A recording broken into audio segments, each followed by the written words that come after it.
Welcome to Better Questions, Curious Clan. We're speaking to Ahmed. He is an Islamic gentleman from Saudi Arabia, and he's graciously volunteered to come and talk to me. This is the second episode. I would recommend listening to the first one. Their culture is super fascinating. I hope it sparks some curiosity, and thanks for tuning in. Ahmed, thanks for coming back, dude.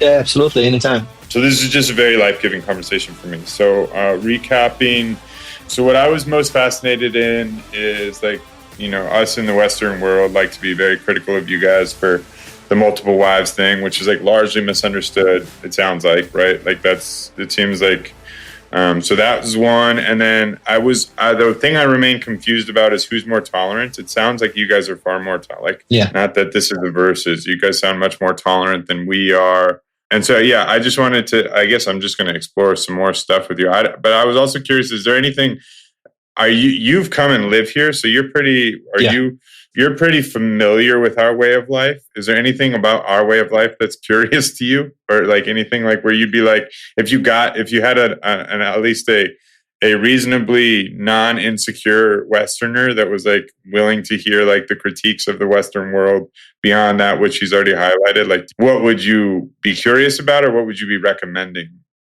Something I was really curious about is that family stability, especially the area that I lived there. I lived for 4 years, and some of the family stabilities are kind of it's not there. What I mean is that it's kind of a lot of common to see that a girl have 3 kids from different 3 fathers, and she's not married. And the kids grow up maybe similar to the situation that she lived in, which is mind-blowing for me when I first got there, because it's not in our culture at all. Everyone, if you have kids, it means that you are married, they have a father, you have a mother, and you have a stable home, whether it's okay or not.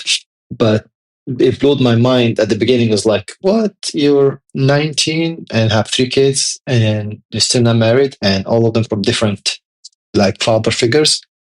So what's going on? And life is going on, it's going. It just was mind blowing. It's not possible from our perspective that happens in here, because as I mentioned earlier in our previous session, that and explained through the whole process of marriage. It's a whole long process, and somehow it's arranged, but it's not. But it's in a way that kind of prevent all these things that happens without being married. So it's really uncommon. Yeah, it's super funny. Not funny. It's not funny at all, actually. But I'm glad you went there, because that's it. After our first conversation, and to the listener, I think they ought to go listen to the first one, because it sets the foundation for this. But yeah, the whole y'all's sacrament of marriage seems much more intentional, much more intentional, deliberate. It's not ours is whimsical, right? And so Faye, if you can just in the background be looking up, because I tried this after I talked to him last time, and I can't remember what the divorce rate in Islamic countries were versus Christians, and what the nuclear family, from what he's saying, is what I would have expected, is that it's unthinkable for them to have women with multiple partners with kids from multiple fathers and be single parents. I figured that would be true. And I guess Ahmed, I don't have a following yet. I'm going to have a following. And the question I have to all of my fellow Americans and Christians is why do we suck at marriage so bad? We suck at marriage, 50% fail rate. And so my answer to you is one, well, and I guess before I answer it, I'm assuming porn and OnlyFans and all of that is not quite as rampant in your culture, or is that pretty? Yeah, not at all. Not at all. Yeah. Yeah. So you guys don't have that distraction, and then not at all. I mean, I assume you guys have some level of prostitution, or is that non-existent also? Not existent, especially here in Saudi Arabia. It's going to be hard pressed for the objective listener to be yeah, Christianity's so you guys don't, which is interesting. I'm a curious person. I don't know. We've had prostitution since the beginning of our country. It's always been a thing. So, and then you guys not have a sex culture where women, there's no. So pre-marriage sex is really not a thing in your culture. Not a thing at all. It's not. And even if it's there, it's really minimum, so low, because it's not the norm. It's the opposite. It's the minority. because as you mentioned, there's all good and bad in every society, but the majority of it here, it's not. That's fascinating. So then, yeah, so I think we have our answer. I would say we have porn, we have OnlyFans, we have, I think, sex culture. If you were asking me, like, why is it all screwed up? It's because we have sex culture. Like, we got people running around doing baby making things for pleasure, and we're doing it with multiple partners. And it's like, yeah, you want to get into a monogamous relationship and think that you have like any real intimacy. So like, and like, I think that's like really at the root of all of it. Yeah, and the one other thing that kind of like amazed me is that usually when you start a relationship with a partner, the most beautiful years are like from 1 year to like 3 or 4, maybe 5 years. And then that's like the prime years of being with someone. Then after that, you get into the habit and getting into your habit, and then kind of like it dies down and then comes back again if both of you are willing to work it out. So I was always surprised why you stay in a boyfriend and a girlfriend for 5 years and then you get married. And then when you get married, like you did all the fun things where you're not married. And then when you get married, it's kind of like you got used to each other. And then it was like, oh, so why not from the beginning? And then let's see where it starts or where it goes, That was always amazed me. I don't know, like, I'm gonna have a very patriotic following. Like, I mean, I think a lot of what y'all are doing makes a whole lot more sense. I don't know how you rewrite that. I don't know how we fix it. Like, I don't know how you guys have managed to abstain from it. And I was also curious. You are UAE? No, I'm from Saudi Arabia. You're in Saudi Arabia. I'm sorry. Yes. Or where? Yeah. Okay. So you're in Saudi Arabia, and then so like, speaking of the ignorant American, both me and everybody that follows me, right? And so like Saudi Arabia. So like geopolitically, how do you guys look at it? Like, we're like Americans think Canadians are weak, but we love them. Yeah, I don't know. We're weird. We're weird. But like, how do you kind of like, who gets along, who doesn't get along? Like Saudi Arabia the best place to live? Where's the like, Qatar seems like they're like friends with America too much. So I assume people get mad at them for that, or I don't know. Take me through the Islamic world as you see it. So as we discussed before, and we already know that Israel and Palestine, they're like already have their things going on. Then next to that, you have Iraq. And then below them, you have Saudi Arabia. And then on the left side of Saudi Arabia, you have Kuwait, Bahrain, Qatar, Emirat, Oman, and Yemen. And all these are surrounded each other, and they call them the Gulf area. So all of them are good together. All of them are one unit. And Saudi is the biggest country in there, has the more landscape than the others, and also kind of like leading into so many other ways. And sorry, what was the name for the group of countries? The Gulf area. And that is Saudi Arabia. Sorry, I'm slow. Kuwait, Qatar, Bahrain, Emirat, which is the UAE, and Oman, and then Yemen as well. Oman and Yemen. Okay, this is great. So you got, that is like the Gulf. That would be like the nucleus of the Middle East is the Gulf, and everybody's kind of like, those are the kind of the good agents. Kind of, yeah. And then you have above us is like Iraq, and then Jordan, and then after that Palestine, and then Egypt next to it, and then Turkey above. And then next to us is also Iran, and we're not that good with Iran, but the whole Middle East because of the obvious situation. I presume nobody, I don't want, like, all of the Middle East is kind of, well, I shouldn't presume that actually, but like generally speaking, we don't look at Iran and say, this is a great Islamic country loving itself and doing a good job. No, not at all. Not at all. They just want to bring back the Persian Empire, and it's just doing everything wrong that affecting Islam in every possible wrong way.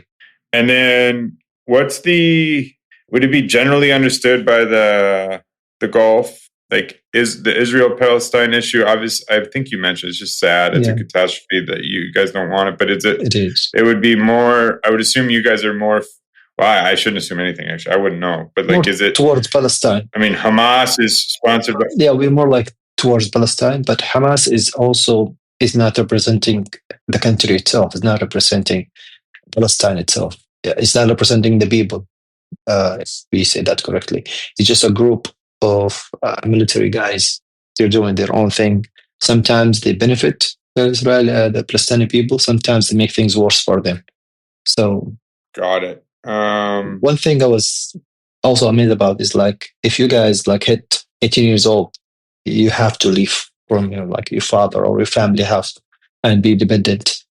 And then if someone continue living with their parents up to like certain age, I feel like the society they look at him as a loser or as Yeah. not a well successful person.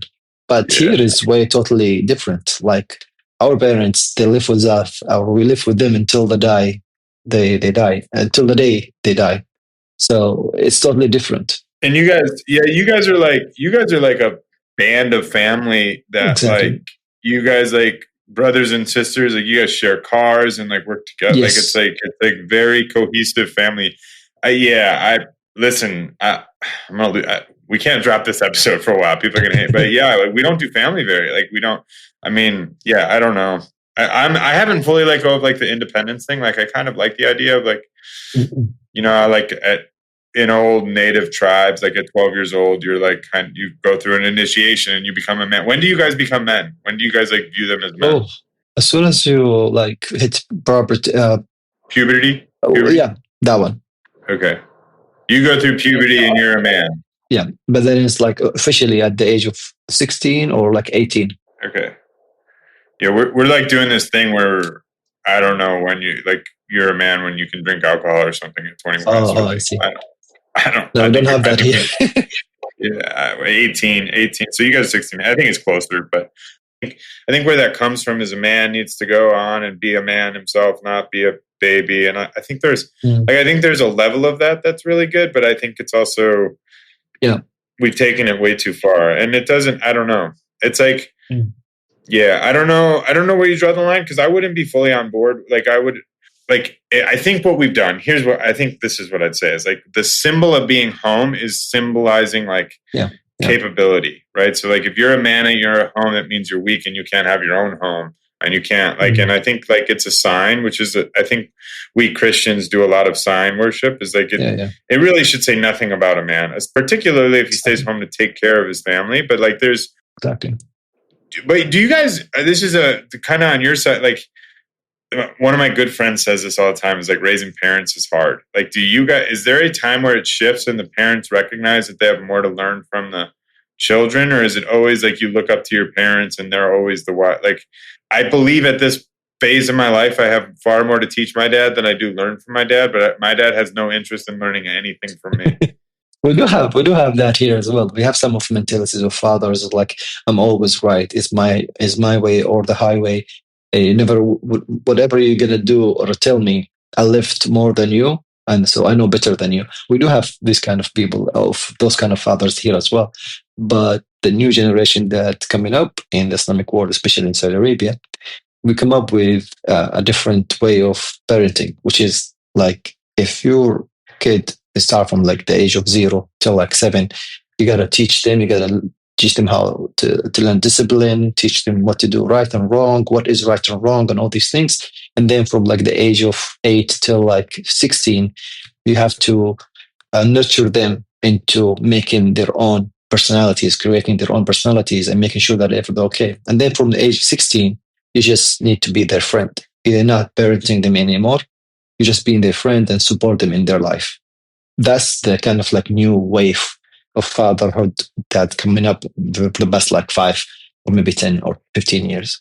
But before that, it's like no, it's like if you do anything wrong, you get your ass whipped, and yeah, it's just the belt, the flippers, the stickers, and yeah. So what's the, I'm sorry, yeah, I got so many. So what else? Mhm. What else about Well, Americans is intriguing?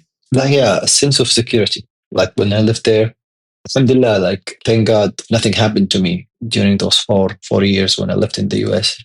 But also you have that thing that back in your head. It's like, am I gonna be safe today? Am I gonna be safe today if I go to this street? Am I gonna be safe if I go to this place? If I leave after like 8 p.m., will I be back home safely? Should I go alone? Should I bring someone with me? That always be there in the back of my head. Nothing happened. I lived a fantastic 4 years in the city that I lived in. Maybe because it's like a small city, it's not a big one like New York or Boston or all these other big cities. Maybe that would have been safe. But yeah, that's one of the things that was looming of me. Where were you again? Were you in Ohio? Ohio and Youngstown. And did you, when you came here, did you anticipate being scared, or you came? And I'm not saying you were scared, but it was like you had to be cautious. Like, did you come to America worried about it, or did you come to America thinking like it would be this, like the place of freedom and prosperity? I'm just like, what was the? I'm wondering what your biases were tuned for when you coming here. The first one is like, yeah, you gotta be careful. Yeah, you're gonna be safe. No Because matter. I think I'm wondering, like I'm gonna before everybody labels me the anti-American, because I think like I'd go to the Middle East, I'd be comfortable because I like probably looked the part a little bit, but then no, I'm American. I would Yeah, you do yeah, actually. yeah. So, but I would assume that like, you know what I mean. I think there's a natural fear, but I don't know. So like I'm curious if like some of that is just like we're scared of, but I think the legitimate piece of it is like I don't know why we're killing each other over here, and you guys don't have that. Like violent crime isn't as rampant. Oh no, not as big as there. Not at all. Like it's way controlled in here. But here is more when it comes to tribes. So just to explain it really quick, here in Saudi Arabia we have something really big. It goes into tribes, which is like my last name. So for example, what's your last name, Kevin? Hohe, Hohe. So Hohe. So let's imagine that Hohe, you're the head of the tribe, and then down the generations, you fathered million, not like thousands of grandkids and grandkids and grandkids, and then all of them carry your last name.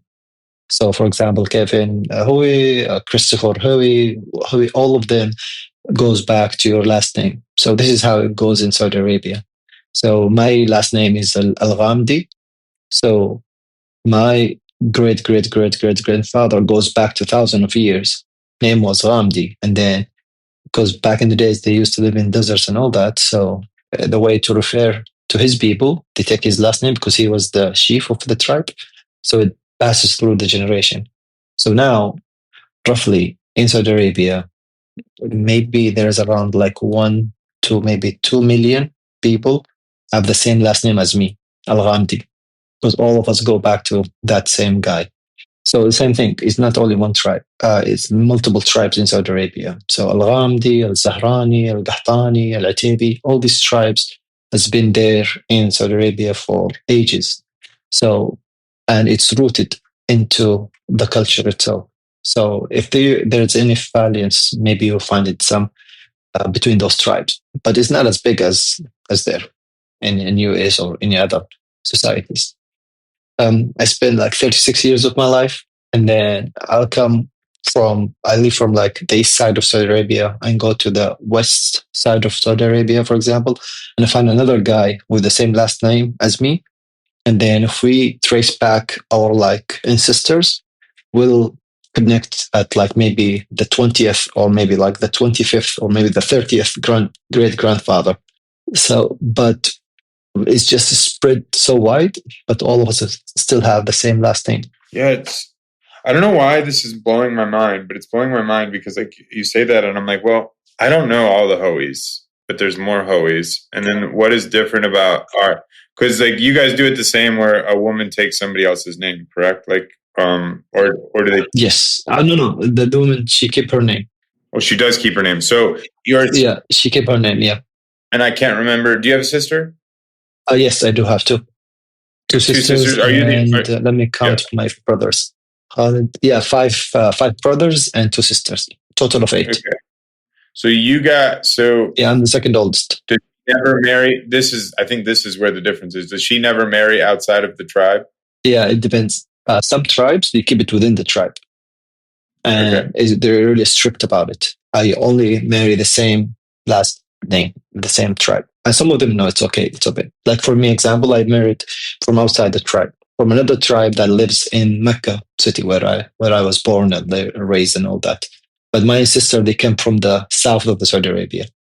But my great father, he lived in Mecca. So yeah, it depends. Everybody's gonna think I'm stupid when they listen to this. I'm like, I don't know why. I have to like sit and think about like my family tree Yeah, because yeah. like I think you guys sound like a more expansively inclusive. Where I don't even know. Mm. Yeah, I definitely don't know the rest of the Hohes. I don't know the rest of the Mm. Hohe story, but I'm trying to think of like where that would trace back. And I'm just wondering if I'm ignorant. But yeah, that's so the tribes generally get along, or what do you guys squabble about? Yeah, yeah. Majority, yeah, yeah. Majority they get along with it. Like because those tribes have been there even before the Saudi Arabia country was formed. And the country itself was formed by the royal family. And then if you focus on the royal family, their last name is Al Saud. So the name of Saudi Arabia is actually derived from their last name, Al Saud, a Saudi. So that's why the kingdom is named that way, because their tribe is also was there. And the beautiful thing about it is that you feel like sense of belonging when you like, for example, in my case, 36 years, and then I come to this east side of the country working this job, and then I just get introduced to someone has the same last name with me. I was like, oh hey, I'd be like, I will become more familiar with him than other people from other tribes and so on. Yeah, that's fascinating. So the temperaments towards the West, how do you guys feel towards the West, generally speaking? Obviously, like not just Trump, but just toward like pre-Trump, what's or like pre and post-Trump, what is the like? Are we friends? I think we're friends, right? Yeah, Or yeah, are yeah. we? Are you We guys? are, we are. Yeah, and that's the whole Gulf. Is it sounded like the Gulf was mostly our friends. Yeah, majority of the Gulf, yes. Okay, and so like Islam is friendly towards Christian, then generally speaking, is that fair to Yeah, say? Or it is. It is. and do you guys have any Christian like in the like? Would it be what would it? Let's just. I'm not going to do this. But if I was like, I want to live in Qatar and I want to be a Christian, like, am I? Do we have to go underground to No, worship no, no, no, or no, no, no. no? You don't have to. But certain countries, for example, like for in Bahrain, in Qatar, in UAE, I think they have churches there, but they don't announce for it. But they have places to worship, and you have freedom to exercise your religion the way you see fit, as long as it doesn't hurt people or obstruct the general order or rules and regulations of the country itself. Same thing here in Saudi Arabia. But we don't have like an actual church buildings, say labeled like church or whatever. But you can worship or you can do your prayers or whatever the places that you find is okay for you. Except you cannot go into two cities in Saudi Arabia, which is Mecca and Medina, the holy city. You can only enter Okay, those cities unless if you are Muslim. Other than that, yeah, it's fine. The whole country you can live, you can stay there. And the majority of my colleagues here in the company I'm working are Christians. that's amazing. And so, can't the only thing we can't do as Christians is go into the holy city, um, Yes. which is fair. I feel like it's kind of like the Catholic, like you can't take the Yeah. Eucharist if you're not Catholic, Yeah. which I don't get, but I get. And so there's freedom to worship, and then like, and I used to be this way, you know, like I think it's just a natural human tendency, and honestly, that's why we're having this conversation. Is like I'm like trying to, and I just want to say like I think there's a like demonize like Islam, like and like it's crazy when people like when I would say things to my Bible study, it was like I think Muslims might go to heaven. It's like no, and it's like why? Yeah, yeah, I understand. But I think there's also a level of that. If I remember from our first conversation, is Yes, kind of you guys don't think that Christians are going to heaven either, right? exactly. Like, Yeah. or, yeah. So there's a self-righteous piece on either side. And I like my hope is like at the end of our conversation or a series of more conversations is like, I don't know that we Yeah. have, like, I'm going to maintain that like, if our way is better or your way is better, it like, we're always going to be battling with each other senselessly rather than saying like, what's best for the human. It's kind of like, I don't know what church that puts me in, but I definitely don't belong in my church with that Yeah. adage. I think Buddhists believe in that. I think so. Yeah, I think they do. And this is the thing, like the basic thing in life. You just do good, don't do harm, live your life, and yeah, Yeah. there'll be. Can I curse, or it's not allowed? Oh yeah, dude. Yeah. Yeah, we Oh, curse a lot here. A lot of people get mad at you. Yeah. As long okay. as, Don't be an asshole. Just don't be an asshole and live your life, and that's it. And be good to people. hey man, it seems easy. So two things. One, and I think this was you, and if not, we can say that it was somebody else. Or if so, you know what I mean. You can, however you want to. I remember Jules had found somebody that was going to come talk to me about this, and they were worried that their job might be affected negatively. Like, is there, because I had always viewed it as more like strict. Like, obviously, you guys are far more adherent. Mm. We're tolerant not because our religion is tolerant, is because we're not religious and we don't care, right? So I think we're not as dedicated and disciplined in our faith.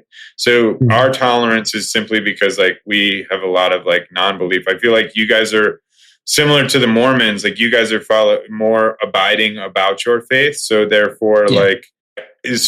can you speak to that? Like, what would be the risk of somebody to come on and talk to somebody of a different faith tradition, or what would be because the picture you're painting would be that it's completely tolerant, loving, and it's fine. Yeah, I can be a absolutely. Christian. Yeah. What would they be at risk for, like in the Gulf, for like coming on here? Like, what would be the fallout?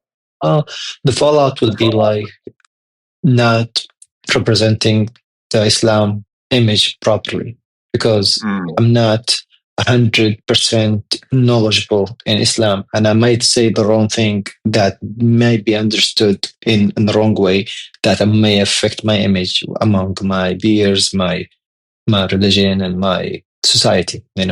So that's majority of people think. Like, maybe I speak about something that it might portray wrong, and then affect me badly within my society. Totally makes sense. Okay, so it's less about Not being knowledgeable about it. Yeah. it's less about, because I had assumed that like fire and brimstone, right? If you come on and talk to a Christian, then you're going to be excommunicated from the church, and it's more about honoring your tradition properly, Exactly. and you don't feel necessarily equipped to like speak to all things with 100% accuracy. Okay, so it's more. Absolutely.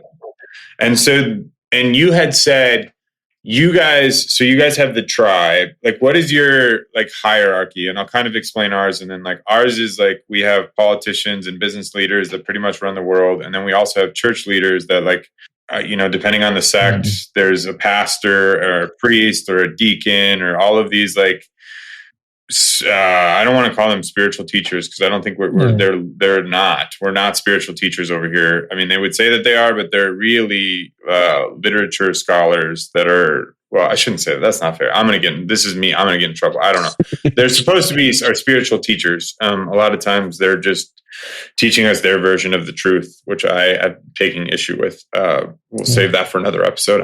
People are going to hate me. People are really going to hate me. But, it's fine. But you had said there's really no hierarchy in your church, so or is there? No, there is none. Like the one of the basic things in Islam, that you just go directly to God or to Allah. You don't need to go, for example, in Christianity, you need to go to a pastor and then a father, and he have to hear or listen to what you have confessed or you had sinned, and then he asks for forgiveness in your behalf.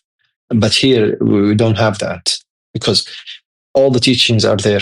Quran is there. I can just read it, and Sunnah, or like the thing that we follow, the teachings of the Prophet, all of them is available. So I can just follow it. I can pray myself directly to Allah and get my answers or my prayers approved. But as a country itself, we do have a king. We follow the rules and regulations of the country that the king places, and he placed them in coordination with Islam teachings and Islam, an Islamic way of living. And then both of them are okay. So it's not separate. It's not like politics and church by themselves. It's one unity, and both of them support each other. We have a separation of church and state. You guys do not. Your No, church we don't. yeah. Okay. And then So anybody that's a government official is also somewhat of a religious official in some way. Is that like kind of right or not? It's just we call them regulators or government It's not officials. more like as a government relations. It's like they are religious people with enough knowledge for you there to support you in your journey, to learn from them, to teach you, but not to govern you, because the governance is only for the government itself, which is the king and the royal family and the institution of Saudi Arabia itself. And all of that is actually following the Islamic way of all the Islamic teachings and so on. So it's very harmoniously integrated government and Yes. religion. And then, so what would it like if you or somebody decided they wanted to, like, their job was, is there a job within the church, or there's like, obviously we have pastors and priests. We do have a sheikh. What is it called? A sheikh. CH. How do you spell Yeah, it? sheikh. CHAKH. Sheikh. That is an Islamic like authority of the not an authority, but that's like It's like a really knowledgeable person of Islam that you can learn Islam from him properly and follow him in teachings, you know. But our reference always and has been the holy book, the Quran itself. So you follow the Quran, and if you don't understand anything in the verses of Quran, then you can go back to a sheikh for consultation. Hey, by the way, I didn't really catch this phrase in here. What does it mean? And then he can explain to you better because he studied it, and he studied the whole interpretation of it, and he studied the whole verses from the Prophet and his brides and his friends, and then he can explain it to you in a better way. Can anybody become? How do you become a sheikh? You just study for it in university. Okay, and is it if anybody can be one if you want to go Yes, to, like, anyone. and how many in a church? How, like, not a church at the temple? Yeah. Is there multiple, or there's one? Yeah. Like, No, there's multiple, but we do have like the highest levels of people that people like them, kind of like not like a celebrity, but for Islam, you know. And because he studied the highest, he have all his degrees in here, or he followed the teachings of this person or of this person or this person from back in the days. So you kind of like follow them because I'm trying to have an example for them.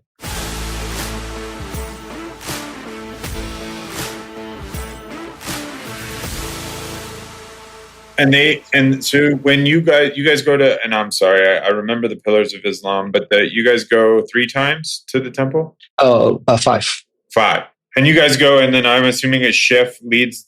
Am I saying that right? Yes, chef. No. Chef is a cook. It's chef. Yeah, Chef. Chef. Freaking name. There's an H at the chef. Yeah. Chef. I'm going to refer to them. So I don't. No, imam is easier. Imam. Yeah, it's much easier. Imam. Okay. AKA imam. I like imam. I can say imam. Yeah, it's much easier. Yeah. So imam lead the prayer. They lead the prayer. Okay, so he lead the prayer. And is it simply a prayer, or do you also get like I don't know what it's called for us? Do you get like a homily or a liturgy? Are you getting it when you go? Do you also get a teaching every time, or it's simply a prayer? No, just simply a prayer. And then in one of our prayers, which is the Friday prayer, when we do there, he just say a speech before the prayer, and then in that speech, he just teaches us about like moral Islam and the recent days events and how to protect ourselves and so on. It's like a weekly teaching, and it's like for 30 minutes, and then we do the prayer. And this is we only do it once a week.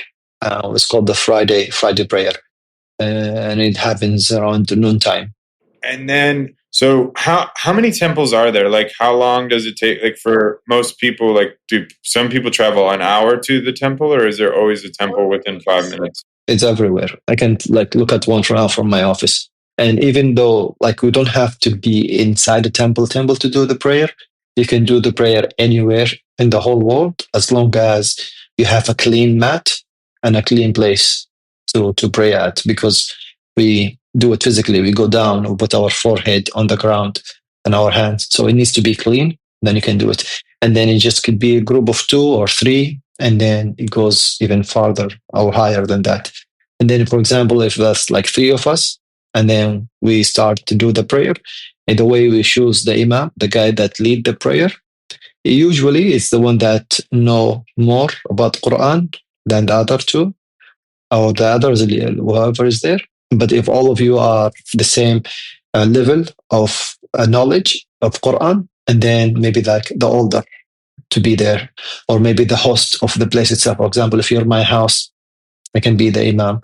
As long as whoever doing it knows how to do it, he can be an imam for that prayer only. But no, It's just all fascinating to me. So, like in Christianity, there's those of us that read the Bible every day, so we'd be considered like more religious than others, and then there's those of us that go to church every Sunday, so they're more religious, and then like there's some that just go on Creasters. I'm sure you guys have varying degrees. Is it like the less committed don't go to the temple? Is there any, like, I don't want to say shame, but is it anything less like you take it more seriously if you're actually going there, or there's none of that? Is there any kind of like superiority complex? And like, so like, let's say you go to the temple 5 times a day. I only go to the temple once a day. Is there kind of like differing levels, or none of that matters? As long as you pray, it's all the same. well, it's for society perspective, yeah, it does. And also for religion, it's better for you to go every single time, like 5 days a time.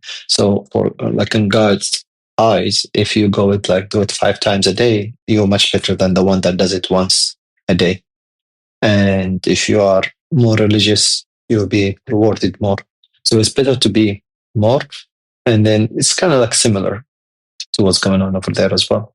If not to like rack and stack or quantify, but like you've got the imams at the top, and then like they know the most, and then there's the people that go to the temple 5 times, like they're the most dedicated, and then would the people that pray 5 times be a row below them, and then in between them are the people that go to prayer like 2, or they don't go all 5 times, but they do pray 5 times, like, and then there's people that don't even pray, I assume, or is right? Yeah, but because here's the thing: if you do not pray all 5 prayers, you will not be considered as a Muslim, because it's one of the main pillars of Islam is to do your prayers, especially those 5. So these are main pillars. So you need to do them to be considered a full fledged Muslim. Yeah, even if you don't do it, it's not like, hey, you didn't do your prayers today, you're not a Muslim anymore. No, there's a lot of like leniency with God. Like you have to go back and make it up to it. For example, even for me, I get busy during the business day. I miss 1 prayer or 2, but then I have to make sure when I go back home that I will pray it, and then I'll try my best the following day not to miss it, and so on and so on. Got it. And then in your office, how many people don't go? Is it like 90% of people are going to temple, or is it like 10% of the committed? Maybe like 10 to 20% are committed, and the remaining are not. Okay, so 10 to 20. But they do prayers at the office itself. Like some of them do it in their offices. Some of them like go there, and it's based on the nature of work. You get busy with meetings, with calls, with all that. Okay, and so even now, like when we started the call, like 3:15, it was time for one of the prayers, Al-Asr prayer. But as soon as we finish the call, I'll just go pray it, and then I'll just drive home. And so 10 to 20% are committed and go. And then how many are prayerful, like just pray on their own? Would that be a bigger group that prays on their own, or it's just like another 10 to 20 that pray? And then most people are like not super committed, or how would you break that? Obviously we don't know, but I'm just from your perception. Well, from my perspective, like 5 to 15% of people doesn't pray. And then the remaining majority of them, they do. Like, let's say 75% of people, they do pray. And 50 of that 70, they go to the temple. And then 25, they do it alone. So the remaining 10 or 15. They don't. Okay, I wanna make sure, because at least at first you said 10 to 20 were committed. We're saying like 5 to 15% are no prayer, and so let's go on that. So we're at like 35 on the high side. So like 65%. Would it be fair to say like 65% pray, just aren't committed to 5 times a day every day? Would that be about right? Like, But not as a country as well. But I mean, like I'm just talking about my office here, not yeah, yeah. as a whole, Yeah. But it varies from one place to another place, from one city to another city within the kingdom itself.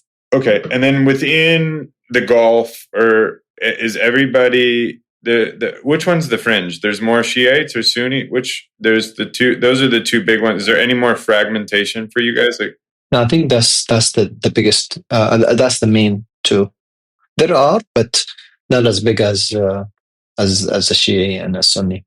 and the Shiite and the Sunni, is it a who's the majority? And I'm sorry, who's the which Sunni. Sunni is majority? It's 80% of the country of Saudi. Okay, 80%. And where's most of the Shiites? Where's their stronghold? East side. Yeah, east side of the country. And is there a country that's most, like, I think Iran is Iran, yeah.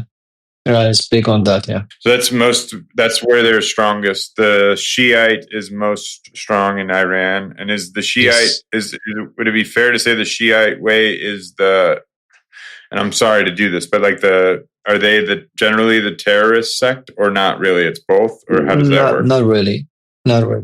And what's the fundamental difference? Well, as explained before, it's the fundamental differences between the Sunnis. We go with the Prophet Muhammad himself, but they go with the Prophet Ali, his nephew.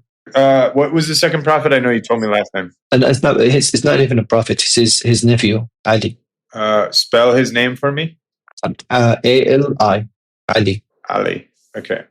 What significantly is different about Ali's teaching than Muhammad's? Oh, nothing. Even though Ali himself did not comment, or he did not know that those people are following him until after he died, they started following him. Like those 12 disciples started like just to spread lies and wrong things about the Prophet and about Islam at that time. So they kind of like did not portray the right story of what's going on actually there, and they just build up their own lies and continue with generations and generation after it, just to make sure, because at the time Islam was just started and it wasn't as strong as now, so they just tried to deviate from the truth and come up with this nonsense about that guy that died, that he's the right person, but it's not even him, and you cannot even deny what they say or what they're saying about him. And once again, maybe someone will better explain it than I did, with more knowledge on the subject. No, it's good. I mean, it's enlightening for me. I don't know anything about anything really in this culture, so it's cool. I guess just generally speaking, like, there's a China versus U.S. undercurrent. You guys would stand in support of the U.S. versus Iran, generally, not the bombing or whatever, but like generally speaking, you guys see Iran as a kind of an evil country, more or less, like an evil regime that's not embodying. But as far as China and America goes, do you guys have any? Are you guys anti-China? Don't care about China? What do you guys think about China? Well, we're okay with China. We even have a lot of business deals, and as a country with China, that grow our economy like in a big way. And here's the thing: not just our country. I think all other countries in the whole world, they are okay with whoever's their interests are aligned with them. As long as our interests are aligned with USA and China, we're okay with both of them. I guess if China and America were to go to war, you guys would try to be Switzerland, or you guys would majority Switzerland, yeah. Majority, yeah. My personal opinion, that's a good way to be. Yeah, my personal opinion, yeah, exactly. But if you came to the Gulf and then you tried to, for example, attack Bahrain or Qatar or UAE, then we stand in there in their side, would be on their side. And you would say, like, in this, I know you're not a government official, you're not a religious scholar, but like, would you say that the general temperament of the country is very like it's like the same? They view China and America the same, or would the countries be loyal? I like when I hear the Gulf countries, I'm like, yeah, those are our friends in the Middle East. Are they equally as friendly with China, or is there? At the moment, yeah. Yeah, interesting. Well, I think the only thing that I guess, and we talked about it, like I would love, and I think you didn't feel equipped for it, but I would love to like roll my scripture and roll your scripture. Would you ever want to do that? Or do you know somebody that might like, do you know an imam that would be curious to do that with me? Or is that like sacrilegious? Is that a weird ask? No, no, it's not at all. Like, and I prefer to have an imam that do that with you. Will be much better for you and for him as well, because it would be more beneficial to learn the proper way of it, instead of me maybe saying something wrong that will be Yeah. misunderstood by yourself or so whatever. And you might learn a lot of things. You never know, because it might change your mind. But because I remember you Yeah. mentioned before that you will not, but you never know what happens. Or maybe you change the minds of Imam to come up with something more unique, especially after reading both scriptures, And absolutely, I Yeah. would be more than happy to look into finding someone that would be interested in doing that. Yeah. That'd be awesome. And if I said I wasn't going to change my mind, I'm always changing my mind. I don't. The thing. I think that we're all looking for the same thing. Like I'm more interested in finding what's similar than different. But yeah, Exactly. I think everybody should be nervous because if Islam speaks to me, I have no. I don't know. I've come to know Jesus, so it'd be hard to. So you think you could find that person for me? Do you think that you could find? Yes, I'll look into it. Just give me some time. I'll ask my the people that I know around, and then we'll take it from there. That'd be super special, man. That'd be super special for me because I'm like, yeah, I want to read the Quran. I want to understand like what's different about our, yeah. So that'd be awesome. I guess before I let you go, one, just standing invite. If you ever want to come back and talk about anything, and if I have something come up, I'd love to be able to bug you. And then at some point, I almost can promise you that I will be coming to Saudi Arabia to visit you. And like, that would be amazing. That would be amazing. Yeah, yeah. That would be great. And you have a standing invitation to come to America. And if you want to do some, I don't know what they took you to do in Ohio, but I promise you the version of America that I'll show you would be much, much different. And you want to come see the mountains of the West, you should put it on the calendar to bring your family and come.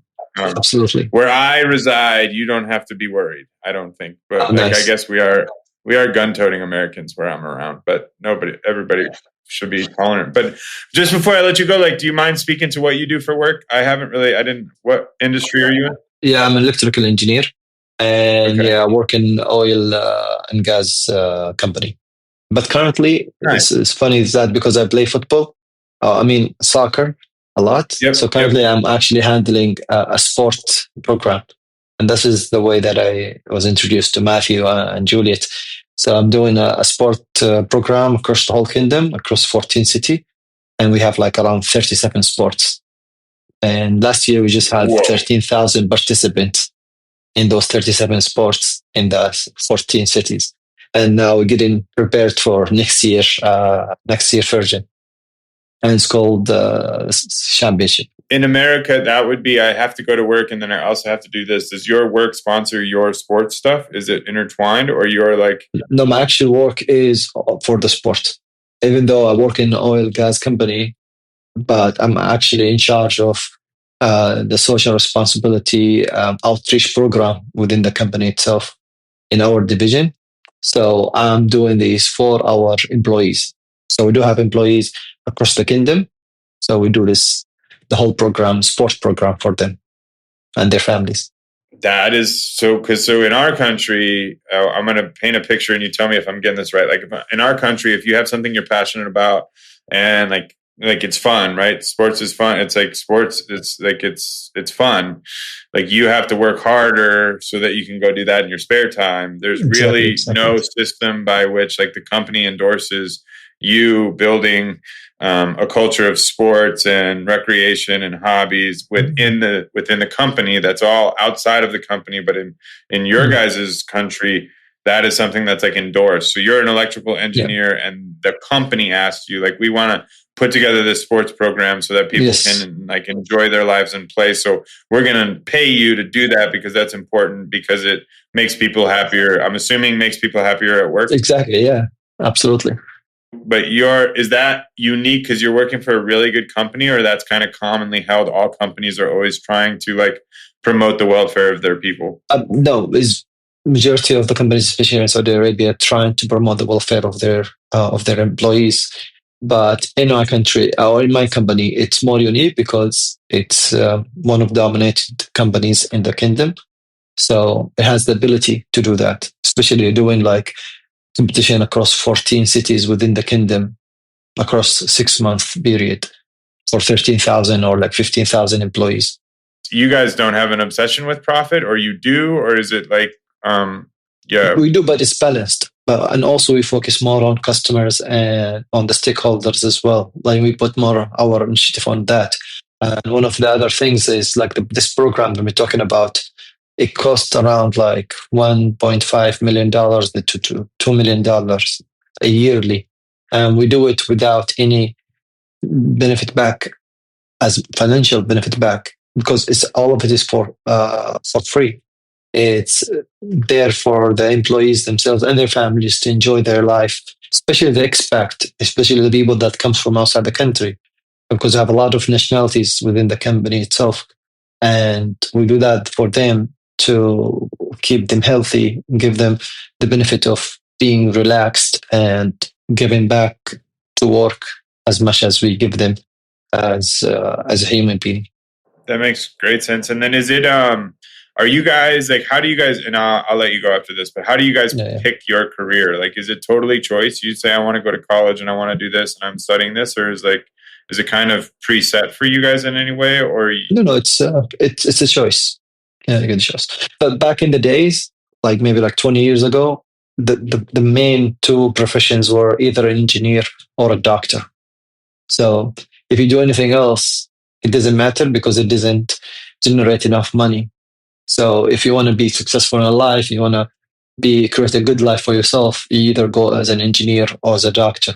But nowadays, like with things growing and expansionally exploring, even if you go as an art student, you have a future in art and you'll have a good career and you have good money. Things changed unlike before. So you have a lot of options now. All right, Ahmed. Well, we owe each other a visit at some point in the coming years. And then I might track you back down. But if you have any imams, like it doesn't have to be one. Like I'd love to talk to as many, but I would just love to kind of go chapter from our book, a chapter from y'all's book, and just like study together. I think it'd be really powerful. Absolutely. Yeah. My pleasures. A pleasure talking to you and getting to know you. Yeah. Thank you for coming on, dude. I really appreciate you coming and sharing your perspective. Yeah. Thanks for listening to the listener. Ahmed, thank you for coming. Pineapple Productions, thanks for all the work you do, keeping us on the tracks. Super interesting. I'm growing more and more fascinated with their culture. I hope that people accept this exploration and don't deny it. I think it's better. We're better together. And I think there's a lot of things in their culture that sounds like really appealing. And I think that's okay. So if you liked it, like, comment, subscribe, all that jazz. If you didn't, fill out the survey. Everybody should fill out the survey. We want to know how we're doing. And thanks for tuning in. We'll catch you next time.